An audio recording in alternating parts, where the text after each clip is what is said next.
Dehradun Lucknow root पर आज से फर्राटा भरेगी वंदे भारत। प्रधानमंत्री मोदी ने वर्चुअल दिखाई हरी झंडी। देहरादून रेलवे स्टेशन में मुख्यमंत्री पुष्कर सिंह धामी भी रहे मौजूद।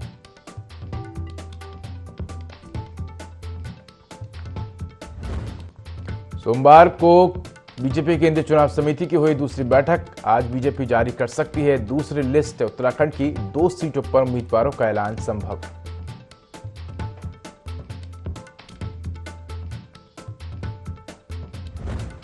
उत्तराखंड को लेकर कांग्रेस केंद्रीय चुनाव समिति की हुई बैठक। सूत्रों के मुताबिक 2 नामों पर लगाई गई मुहर। हरीश रावत से हरिद्वार से लड़ने को कहा, अल्मोड़ा से यशपाल आर्य का नाम।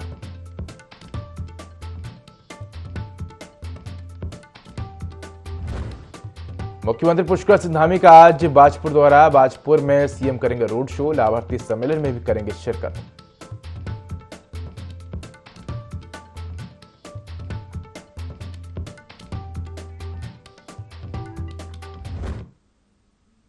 नमस्कार, मैं हूं उदय। देवभूमि लाइव में आपका स्वागत है। बुलेटिन की शुरुआत करेंगे तमाम बड़ी खबरों के साथ। बड़ी खबर देहरादून से है, जहां देहरादून लखनऊ रूट पर आज से फर्राटा भरेगी वंदे भारत ट्रेन। तो वंदे भारत ट्रेन को प्रधानमंत्री नरेंद्र मोदी ने वर्चुअली हरी झंडी दिखाई है। रेलवे स्टेशन में सीएम पुष्कर सिंह धामी, राज्यपाल गुरमीत सिंह भी मौजूद रहे। तो प्रधानमंत्री नरेंद्र मोदी और सीएम धामी का यात्रियों ने आभार जताया है। प्रधानमंत्री नरेंद्र मोदी ने उत्तराखंड को बड़ी सौगात दी है। तो ये बड़ी खबर आपको देहरादून से बता रहे हैं, जहां प्रधानमंत्री नरेंद्र मोदी ने उत्तराखंड को एक बड़ी सौगात दी है। आपको बता दें कि आज से देहरादून और लखनऊ रूट पर वंदे भारत ट्रेन चलेगी और प्रधानमंत्री नरेंद्र मोदी ने हरी झंडी दिखाकर ट्रेन को रवाना किया है। तो इसी खबर पर अधिक जानकारी के लिए हमारे साथ देहरादून से सहयोगी विनय सूद जुड़ चुके हैं। विनय, प्रधानमंत्री नरेंद्र मोदी उत्तराखंड को एक के बाद एक कई सौगातें देते हुए नजर आते हैं। हम देखते हैं कि प्रधानमंत्री नरेंद्र मोदी लगातार उत्तराखंड के विकास को लेकर सदैव तत्पर रहते हैं और काम भी करते रहते हैं। ऐसे में आज एक और बड़ी सौगात उत्तराखंड को दी गई है। अब वंदे भारत ट्रेन जो है वो देहरादून और लखनऊ रूट पर चलेगी। कहीं ना कहीं इससे यात्रियों को उत्तर प्रदेश जाने में सहायता होगी। जी बिल्कुल उदय, देखिए आपको बता दें कि आज वंदे भारत ट्रेन जो है वो देहरादून से लखनऊ के लिए रवाना की गई है, जिसको वर्चुअल माध्यम से जो है इस दौरान प्रधानमंत्री नरेंद्र मोदी द्वारा जो है रवाना किया गया है। इस दौरान प्रदेश के मुख्यमंत्री पुष्कर सिंह धामी सहित जो है जो गवर्नर हैं उत्तराखंड के, वो भी जो है इस दौरान मौजूद रहे और साथ ही साथ जो राज्यसभा सांसद हैं नरेश बंसल, वो भी इस कार्यक्रम में जो है मौजूद रहे हैं। तो ऐसे में देखा जा सकता है कि काफी बड़ी जो सौगात है वो उत्तराखंड वासियों को इस दौरान मिली है। और जो अब यहां से सफर की अगर बात की जाए, जो वंदे भारत ट्रेन जो है उससे 8 घंटे में ही जो है लखनऊ, देहरादून से लखनऊ के लिए सफर तय हो सकेगा। तो काफी बड़ा जो फायदा है इस दौरान उत्तराखंड से जो लोग जहां पर जाना चाहते हैं, लखनऊ जाना चाहते हैं, वो जल्द ही 8 घंटे का सफर तय करके वहां पर पहुंच सकेंगे। तो काफी बड़ी जो सौगात है इस दौरान उत्तराखंड वासियों को मिली है। साथ ही साथ आपको यह भी बता दें, जिस तरह से उत्तराखंड के लिए लगातार विकास कार्य केंद्र द्वारा किए जा रहे हैं, प्रधानमंत्री नरेंद्र मोदी के नेतृत्व में जिस तरीके से कार्य किए जा रहे हैं, मुख्यमंत्री पुष्कर सिंह धामी लगातार उत्तराखंड को विकास की ओर लेकर आगे बढ़ते हुए नजर आ रहे हैं। तो ऐसे में देखा जा सकता है कि श्रेष्ठ भारत के साथ ही श्रेष्ठ उत्तराखंड बनाने की जो पूरी तैयारी है वो इस दौरान की जा रही है। धामी सरकार लगातार प्रयास कर रही है कि उत्तराखंड वासियों को हर तरह से हर सुविधा मुहैया कराई जा सके। जी विनय, अगर देखा जाए तो प्रधानमंत्री नरेंद्र मोदी लगातार, चाहे वो एयरपोर्ट हो या ट्रेन हो, लगातार एक दूसरे राज्यों को कनेक्ट करते हुए नजर आ रहे हैं, ताकि जो श्रद्धालु हैं, जो यात्री हैं, जो व्यापारी हैं, वो आसानी से एक स्टेट से दूसरे स्टेट का सफर कर सके। इससे कहीं ना कहीं जो स्टेट है उनकी आय भी बढ़ेगी, रोजगार के नए साधन भी खुलेंगे और जो यात्री है उनको भी सहूलियत मिलेगी। जी बिल्कुल उदय, देखिए आपको बता दें कि जिस तरह से उत्तराखंड पर्यटन के क्षेत्र में जाना जाता है, तो ऐसे में जो यहाँ पर विकास योजनाएं जो है इस दौरान केंद्र सरकार द्वारा की जा रही है। उत्तराखंड सरकार लगातार इस तरीके के जो विकास कार्य है वो उत्तराखंड में किए जा रहे हैं। तो ऐसे में देखा जा सकता है कि रोजगार को लेकर के बढ़ावा तो इस दौरान मिलेगा ही, साथ ही साथ जिस तरह से अभी देहरादून से अयोध्या के लिए हेली सेवा की भी शुरुआत अभी प्रधानमंत्री नरेंद्र मोदी द्वारा की गई है। तो ऐसे में देखा जा सकता है कि हर तरह से जो उत्तराखंड का विकास है उसको किस तरीके से किया जाना है, इस तमाम चीजों को लेकर लगातार देश के प्रधानमंत्री उत्तराखंड के हित में कार्य करते हुए नजर आ रहे हैं। मुख्यमंत्री पुष्कर सिंह धामी ने जिस तरीके से लेटर लिखकर हवाई सेवा शुरू करने के लिए जो है मांग की थी, उस पर भी जो है विचार होने के बाद में उसको भी शुरू कर दिया गया। अब वंदे भारत जो ट्रेन है वो भी देहरादून से लखनऊ के लिए लगाई गई है, जिसके लिए स्टॉपेज भी इस दौरान बीच में बनाए गए हैं। बरेली और हरिद्वार जो है वो भी स्टॉपेज इस दौरान जो है लखनऊ देहरादून से लखनऊ के सफर के बीच में रहेंगे। तो ऐसे में देखा जा सकता है काफी बड़ी जो यहाँ पर महत्वपूर्ण इस चीज को मान के चले जो योजना है वो धामी सरकार द्वारा, केंद्र सरकार द्वारा जिस तरीके से उत्तराखंड के लिए लगातार चलाई जा रही है, तो काफी महत्वपूर्ण जो है इसको माना जा रहा है। और उत्तराखंड के विकास कार्यों को देखते हुए सीएम धामी लगातार आगे बढ़ते हुए नजर आ रहे हैं। जी विनय, अगर देखा जाए तो हमने देखा कि प्रधानमंत्री नरेंद्र मोदी ने जब वर्चुअली हरी झंडी दिखाकर ट्रेन को रवाना किया, इस दौरान उन्होंने अपने संबोधन में फ्रेट कॉरिडोर की बात की। फ्रेट कॉरिडोर यानी कि ऐसा माध्यम जिसके द्वारा जो सामान है उसको बिना पैसेंजर लाइन के किसी अन्य लाइन के द्वारा जो है एक स्थान से दूसरे स्थान तक पहुंचाया जाता है। इससे कहीं ना कहीं जो पैसेंजर गाड़ियां हैं उनके समय बचत होती है और जो गाड़ियां हैं वो समय पर अपने गंतव्य तक पहुंच पाती है। तो कहीं ना कहीं उत्तराखंड में भी इसको लेकर काम किया जा रहा है, उससे कहीं ना कहीं उत्तराखंड में भी फायदा होगा आने वाले वक्त में। जी बिल्कुल, देखिए जिस तरीके से प्रधानमंत्री नरेंद्र मोदी द्वारा जो है वर्चुअली माध्यम से इस ट्रेन को देहरादून से रवाना किया गया है, तो ऐसे में देखा जा सकता है कि जो यहाँ पर विकास कार्य हैं, विकास कार्यों की अगर बात करें, विकास कार्यों को लेकर लगातार जो कार्य उत्तराखंड में किए जा रहे हैं, सीएम धामी द्वारा लगातार कार्य किए जा रहे हैं।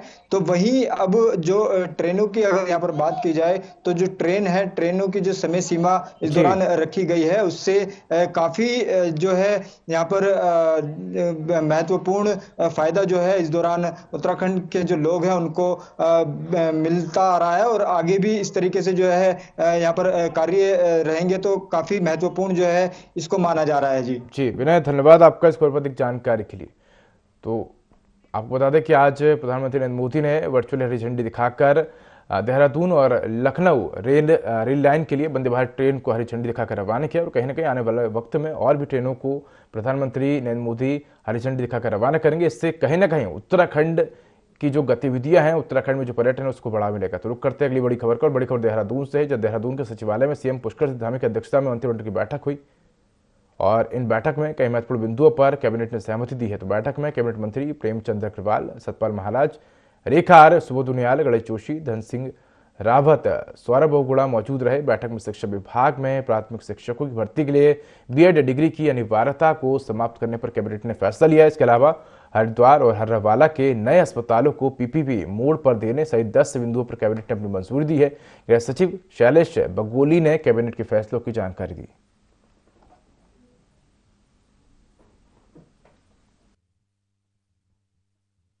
उत्तराखंड सेवा क्षेत्र नीति के प्रख्यापन के संबंध में था, तो इसको आज नियोजन विभाग के द्वारा इसको प्रस्तुत किया गया। इसका मुख्य उद्देश्य ये है कि जो सेवा क्षेत्र के हमारे जो उद्योग लगने होते हैं उनको प्रोत्साहित करना इसका उद्देश्य है। ये UIDB के द्वारा इसको संचालित किया जाएगा और 31 दिसंबर 2030 तक की ये नीति इसमें वैलिड रहेगी। इसमें कई फोकस एरिया हैं, जैसे स्वास्थ्य है, वेलनेस है, पारंपरिक चिकित्सा है, शिक्षा है, फिल्म मीडिया है, मनोरंजन, खेल, सूचना प्रौद्योगिकी, डेटा सेंटर, कौशल विकास, ये इसमें मुख्य इसमें क्षेत्र हैं जिनमें फोकस किया जाएगा। इसमें जो निवेश की जो सीमा है, न्यूनतम सीमा, वो अलग अलग क्षेत्र के लिए अलग अलग रखी गई है। जैसे कि मैदानी क्षेत्रों में 5 वर्षों में 100 करोड़ से अधिक का और पर्वतीय क्षेत्रों में 50 करोड़ से अधिक तक के जो प्रोजेक्ट होंगे वो इसमें शामिल होंगे। और इसमें जो सब्सिडी की कुल जो सीमा है वो कुल निवेश का 25% या 100 करोड़ रुपए जो भी कम हो वो आपका इसमें रखा गया है। मुख्यमंत्री पुष्कर सिंह धामी के ड्रग्स फ्री उत्तराखंड अभियान को साकार करते हुए राज्य में एनटीएफ द्वारा 1 करोड़ 10 लाख कीमत के स्मैक की बरामद की गई है। एसटीएफ एएसपी ने जानकारी देते हुए बताया कि एसटीएफ की एनटीएफ टीम ने हरिद्वार क्षेत्र से अभियुक्त को गिरफ्तार किया है। वहीं मौके से एक अन्य अभियुक्त सलमान अंधेरे का फायदा उठाकर फरार हो गया। अभियुक्त से जब टीम ने पूछताछ की तो उसने बताया कि वह बरामद स्मैक बरेली उत्तर प्रदेश से लेकर आया था। इस काम के लिए पूरी टीम को 10,000 रुपये नगद पुरस्कार से पुरस्कृत करने की घोषणा की गई। माननीय मुख्यमंत्री जी द्वारा ड्रग्स फ्री देवभूमि अभियान को चलाया जा रहा है और इसी के तहत एएनटीएफ के द्वारा समय समय पर प्रभावी कार्रवाइयाँ की गई हैं। इसी क्रम में कल एक तस्कर जो बरेली का रहने वाला है कासिम, थाना मंगलौर क्षेत्र हरिद्वार जनपद में 1 किलो 110 ग्राम स्मैक लेकर आ रहा था और हमारी एएनटीएफ की टीम के द्वारा उसकी गिरफ्तारी की गई है और ये बहुत बड़ी रिकवरी है और इस पर लगातार हमारी प्रभावी नज़र है कि लगातार हम इस पर कठोर कार्रवाई करें और तस्करों को गिरफ्तार करें। इस स्मैक की कीमत जो हमारे मार्केट में 1 करोड़ से ऊपर की लगभग होगी और इससे संबंधित जो भी लोग जो यहाँ पर नशा बेच रहे हैं और भेज रहे हैं इस तरह से, तो उनके विरुद्ध हम प्रभावी कार्रवाई करेंगे। लोकसभा चुनावों से पहले दूसरे दलों के कार्यकर्ता और नेता लगातार भाजपा में शामिल हो रहे हैं। इस क्रम में आम आदमी पार्टी के पूर्व अल्पसंख्यक मोर्चे के अध्यक्ष यूनुस चौधरी और कांग्रेस के पूर्व प्रदेश महामंत्री शांति रावत ने भाजपा प्रदेश अध्यक्ष महेंद्र भट्ट की उपस्थिति में भाजपा की सदस्यता ली।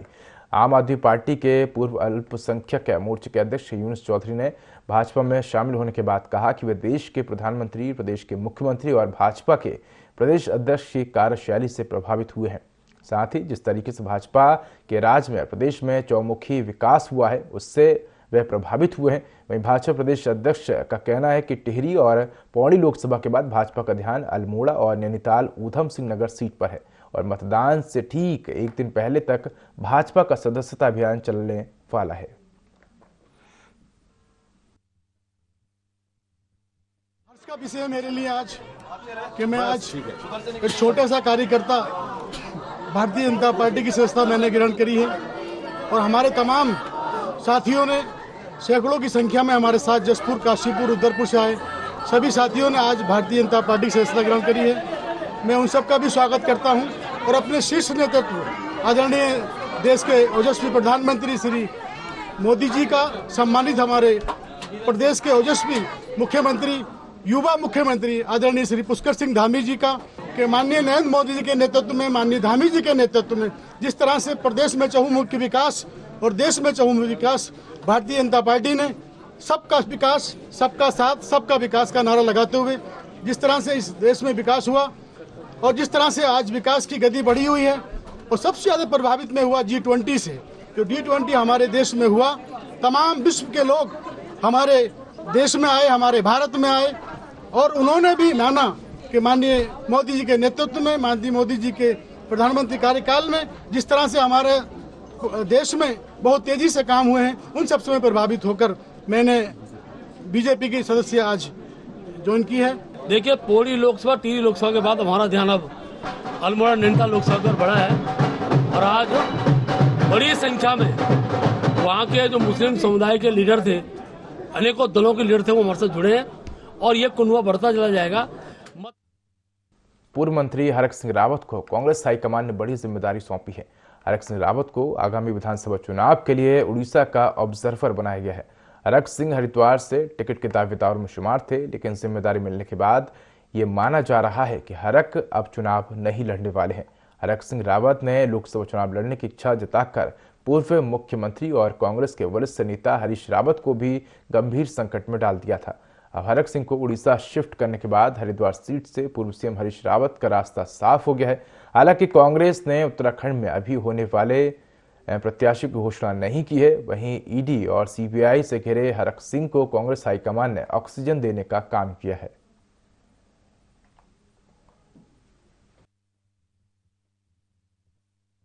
हरक सिंह रावत उत्तराखंड के एक सीनियर नेता हैं। वो कई बार एमएलए रहे हैं, कैबिनेट मंत्री रहे हैं और अभी हरिद्वार से लोकसभा की तैयारी भी कर रहे थे।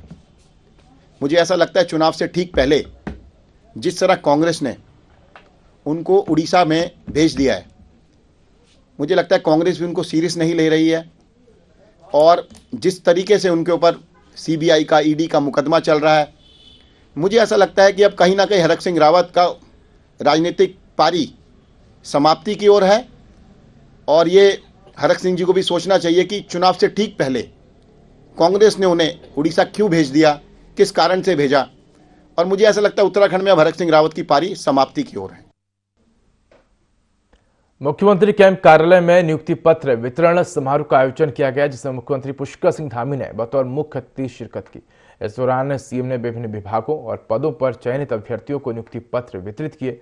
सीएम ने अभ्यर्थियों को ज्वाइनिंग लेटर देते हुए शुभकामनाएं दी और कहा कि प्रदेश के युवाओं को रोजगार के अधिक से अधिक अवसर मिले, ये प्रयास धीरे धीरे धरातल पर उतरने लगा है। बता दें कि देहरादून में नियुक्ति पत्र वितरण कार्यक्रम में सीएम पुष्कर सिंह धामी ने शिरकत की और उन्होंने विभिन्न विभागों और पदों पर चयनित अभ्यर्थियों को नियुक्ति पत्र वितरित किए।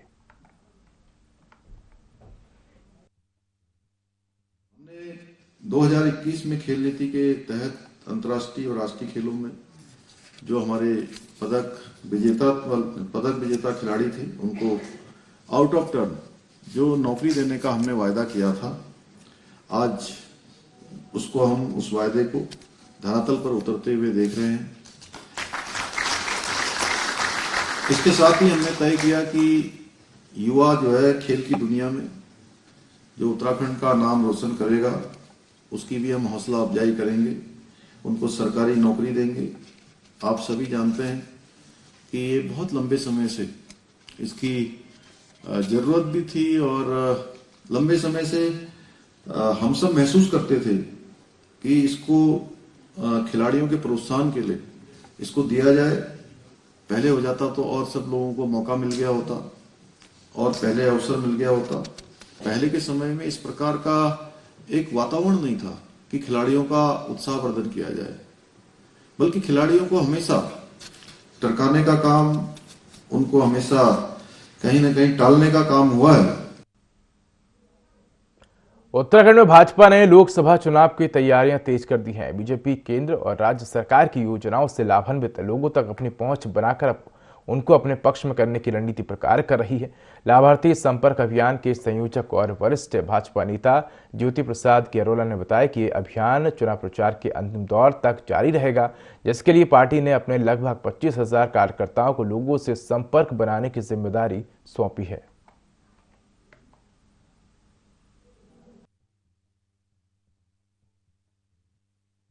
भारतीय जनता पार्टी का नारी शक्ति बंधन के बाद यह लाभार्थी संपर्क अभियान एक अभियान के क्रम में अंतिम कार्यक्रम है। इसके बाद अभी भारतीय जनता पार्टी अपने संगठनात्मक स्ट्रक्चर्स को मजबूत कर रही है, खड़ा कर रही है। अभी हम विधानसभाओं के कार्यालय लगातार खोल रहे हैं, हमारे लोकसभा के कार्यालय खुल चुके हैं, वहां पर सही प्रकार से कार्य संचालन हो। लोकसभा चुनाव से जुड़ी हुई तमाम तरह के जो विषय हैं, चाहे वो कार्यालय प्रबंधन के विषय हो, चाहे वो चुनाव प्रबंधन के विषय हो, चाहे वो बूथ प्रबंधन के विषय हो, चाहे वो साहित्य प्रबंधन का विषय हो, चाहे वो कॉल सेंटर के विषय हो, चाहे लीगल मामलों के विषय हो, इन तमाम 30-32 प्रकार के जो विषय रहते हैं लोकसभा के चुनाव में, उन सब विषयों के जानकार कार्यकर्ताओं को उन पर बैठाया जा रहा है। एक बड़ी जनसभाओं की रचना हो रही है। रैलियां किस प्रकार से होंगी, नुक्कड़ सभाएं किस प्रकार से होंगी।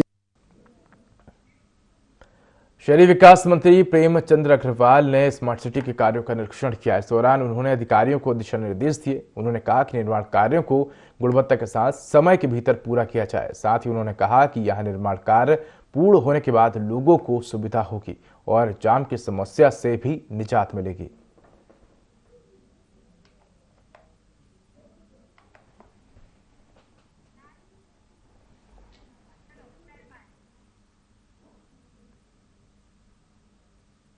खबर लक्सर से है, जहां पुलिस और एसएसबी की टीम ने लक्सर के अति संवेदनशील क्षेत्रों में फ्लैग मार्च निकालकर शक्ति प्रदर्शन किया।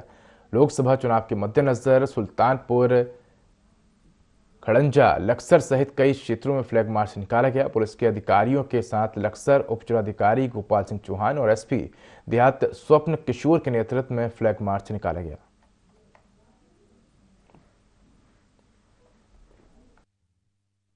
लोकसभा अनाउंस भी होने वाला है और सभी को पता है, सभी को विदित है। उसी के दृष्टिगत कोई मतदाता, कोई व्यक्ति बिना भय के, बिना डर के मतदान करे, वोट देने जाए, उसी को लेके आज हमने ये आज जो भी फ्लैग मार्च है, ये मार्च है जो सुल्तानपुर में भी किया है, या लक्सर में भी कर रहे हैं।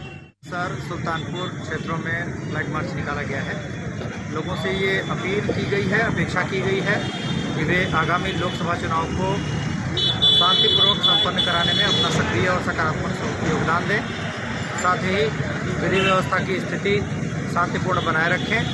किसी भी तरह की अफवाह पर कोई ध्यान ना दें। किसी भी तरह की कोई सूचना मिलती है तो 112 नंबर नज़दीकी थाने और चौकी को अवश्य अवगत कराएं।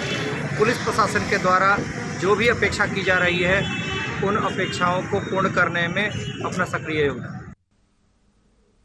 होली में 2 दिवसीय नेशनल ओपन स्कीइंग प्रतियोगिता का समापन हुआ। प्रतियोगिता में सीनियर अल्पाइन स्कीइंग वर्ग में सेना का दबदबा रहा। वहीं महिला वर्ग में उत्तराखंड के स्कीयर छाए रहे। जोशीमठ के सुनील गांव की राष्ट्रीय अल्पाइन स्लालोम स्कीइंग चैंपियन महक कवाड़ चैंपियनशिप में छाई रही। महक की कामयाबी पर स्कीइंग एंड स्नोबोर्ड एसोसिएशन के विवेक पवार ने बधाई देते हुए उनके उज्जवल भविष्य की कामना की है।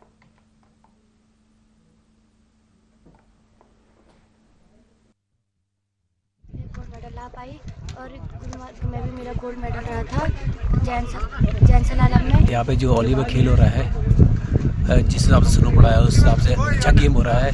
होली को प्रमोट करने के लिए जो अच्छा गेम हो रहा है यहाँ पे, ऐसे होने चाहिए। विंटर डेस्टिनेशन ओली में GMVN की चेयर लिफ्ट का तकनीकी फॉल्ट हुआ और जिसे दुरुस्त किया गया। इसके बाद पर्यटकों के लिए ओली चेयर लिफ्ट सुचारू रूप से शुरू हुई है। पर्यटकों में से खुशी की लहर दौड़ गई है। तकनीकी खराबी आने से यहां कई पर्यटकों की माथे पर शिकन पड़ गई थी। वहीं पर्यटकों की सुरक्षा को देखते हुए कुछ घंटों के लिए चेयर लिफ्ट प्रबंधन ने इसका संचालन रोक दिया था। पर्यटकों को वापस नीचे लाने के लिए जहां स्नोविटर मशीन का सहारा लेना पड़ा, तो वहीं पर्यटक इस दौरान पैदल ही बर्फ में ट्रैक कर नीचे स्टार्ट पॉइंट पर पहुंचने लगे। उनका 50% टिकट का किराया रिफंड किया गया।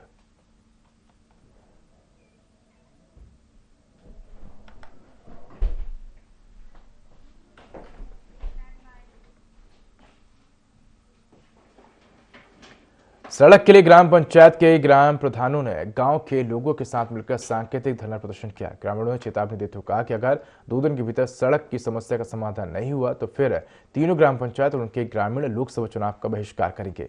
ग्रामीणों ने शासन प्रशासन पर उपेक्षा और अनदेखी का आरोप लगाते हुए कहा कि हम लोग देहरादून से मात्र 40 किलोमीटर की दूरी पर हैं, लेकिन उसके बाद भी आज़ादी के बाद से गाँव तक सड़क बनाने की हमारी मांग पूरी नहीं हुई है। गांव सड़क मार्ग से नहीं जुड़ने से बुनियादी सुविधाओं का भी अभाव है। गांव में ग्रामीणों ने सांकेतिक धरना प्रदर्शन करके 2 दिन की मोहलत दी है और कहा है कि यदि गांव को सड़क से नहीं जोड़ा गया तो फिर अनिश्चितकालीन धरना प्रदर्शन करेंगे। की बहुत ज्यादा दिक्कतें हैं और बरसात में देखो आप, यहाँ से ऊपर से हमारा पुल भी, अब बरसात अगर ये पुल में काम नहीं होगा, ऊपर से काम नहीं होगा तो पुल भी बग जाएगा, तो हम बरसात में कैसे आए जाएंगे, है ना। आने जाने की बड़ी दिक्कत है। बुढ़े ठेरे हमारे घर में पड़े हुए हैं, वैसे भी आन जा नहीं सकते, कहीं रोड ही नहीं है तो क्या करेंगे। आज आप देखिए इतने राजधानी के इतने नजदीक होने के बाद भी हमें कितने। तो फिलहाल इस बुलेटिन में इतना ही। खबरों का अधिक अपडेट के लिए देखते रहिए IND24। नमस्कार।